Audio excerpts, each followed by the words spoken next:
Kryetari i Partisë Socialiste të Vlorës Klevis Kaso ka zhvilluar një takim me tregtarët e tregut të madh të qytetit të Vlorës që po protestonin për çështjen e zhvendosjes së tregut. Gjatë bashkëbisedimit, Kaso u shpreh se do të angazhohet për të gjetur një zgjidhje të pranueshme për të gjitha palët, ndërsa vlerësoi këta burra dhe këto gra, që siç tha, punojnë me djersën e ballit dhe janë qytetarë të mirë të këtij qyteti. Kaso i takoi tregtarët përpara se të hynte në ambientet e teatrit Petro Marko në forumin e dialogut për Bashkimin Evropian.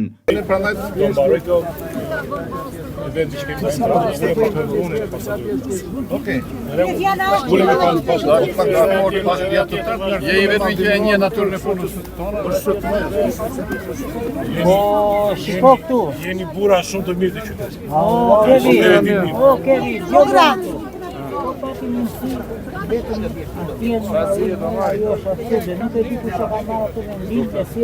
Pas më shumë se një orë në përfundim të aktivitetit në teatrin Petro Marko, kryetari i Partisë Socialiste të Vlorës Klevis Kaso i takoi përsëri tregtarët e tregut të madh. Kaso u premtoi se do të kontaktojë me kryebashkiaken e Vlorës Brunilda Mersini për t'i dhënë një zgjidhje situatës së tyre. Juve do të takoj prapë edhe realisht po mendimi mirë për juve. Atëherë do ulem ta diskutoj një me Bruno se ja u thash që parë, unë ndjes si pjesa ime. Jam rritur aty. Do flasim bashkë të kemi pi një kafe me kryetarin e bashkisë.